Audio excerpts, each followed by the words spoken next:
Hey guys, Tom Sheppard here again at the Elite FTS compound. We'll be talking about another kind of often skimmed over subject here, which is basically foot mechanics, okay? So for most of the big lifts that you do, your grounding and your contact with the floor through your feet is going to be the first port of call for you to address, because it's going to be where you need to apply force to get force into the bar.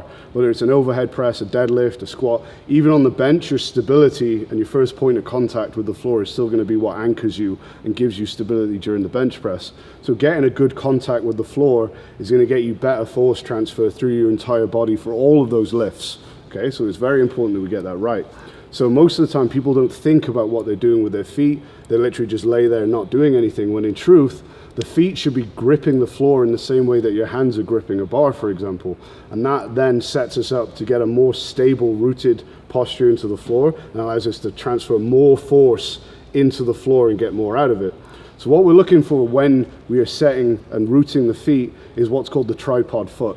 So if we just look on here, forgive my terrible artistic work, what we're looking for from a tripod foot, and the reason it gets the name tripod foot, is because we're looking to spread our weight evenly across our three main balance points.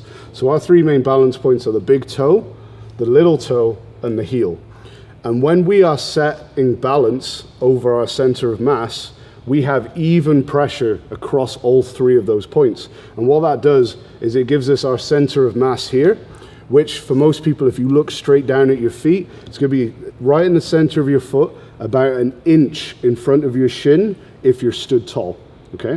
That is where we want to feel that we are centered over. And likewise, when we're doing our lifts like the back squat and the deadlift, that is where we need the bar to be over at all times to keep the system, for want of a better word, in balance at all times, okay? So when you're lifting, we need to get that feeling that we're evenly spread across these 3 points. And the way I like to tell people to think about it is this, our center of mass here, you want to imagine that there's basically like a spring on that point, and the harder and the more pressure you can apply down on that spring, then the more you're going to get back from that spring when you go to push back up, whether it's lifting the bar off the floor on the deadlift or pushing up on the squat, whatever it might be, okay? And even for something like an overhead press, keeping your posture and your body weight balanced over that center of mass is going to make you more stable as the bar goes overhead, for example. And even on a bench, if you do that and root into the floor better, you're going to get more drive from your legs, which is going to drive you harder down into the bench and make you more stable. So the most common problem that we see for most people when they're trying to achieve this is that their feet are essentially like breeze blocks. Now, there's no real reason that our feet can't almost be as dexterous as our hands, but the problem is that, especially with like modern footwear and trainers now that we all wear all day, they do so much of the work for us that all of the muscles and the small muscles that are in the bottom of our foot essentially switch off because they don't need to do anything anymore, and then we lose our connection with those muscles. We don't know how to use them. So what we're going to do in the next video is show you some foot drills that you can do to switch those back on, for want of a better word, and show you what we're looking for when we're trying to achieve this better foot position. But the first things that we're going to see with most people that we need to address even before we do that is a lot of people are going to have at least partially collapsed arches, and that's due to a lot of the arch support that we get in our feet. And again, if we're constantly putting a cushion under the arch of our foot, the muscles that sit in the arch of the foot essentially don't have to do any work, and they can even atrophy over time. So before you're going to be able to do this well, a lot of people are going to need to spend more time in bare feet or minimalistic shoes and just do some basic drills, which we'll go over in the next video, just to learn to get that arch back in their foot and build some strength up there. Okay, so again, that most commonly comes from just like wearing trainers like I am now. And the other most common thing we're going to see with people is the fact that their little toe isn't in alignment with the rest of their foot. And again, this is due to a lot of modern footwear actually having too narrow of a toe box. So if you take off your shoes and your socks and your little toe is pointed inwards, that's not where it should be. It should actually be pointed either straight forward or slightly out. But because of the narrow toe box and a lot of trainers now, our little toes have actually been pushed in.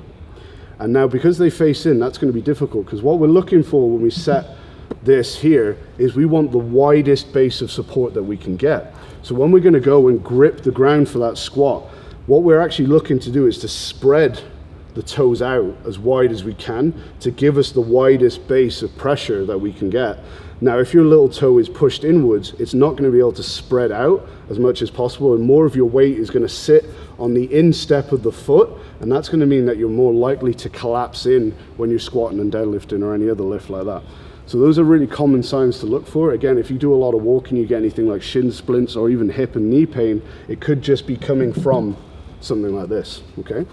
But the reason that achieving this is so important, and again, forgive my horrible little stick figures here, when we're setting ourselves and rooting into the floor, we've got our center of mass, which is about 1 inch in front of the shin, about mid-foot. When we're squatting and deadlifting, they're the easiest examples because they've got a vertical bar path here. We need the bar to stay directly over that point at all times. And the reason for that is the second we shift away from our center of mass, our leverages get worse. So that weight is in essence then getting heavier.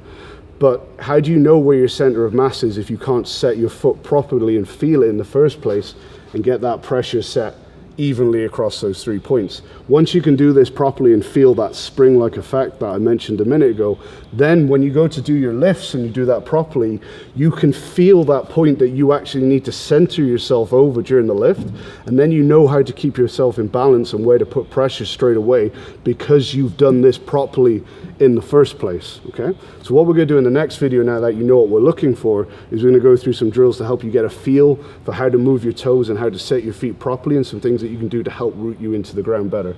Hope you guys found that useful. See you on the next one.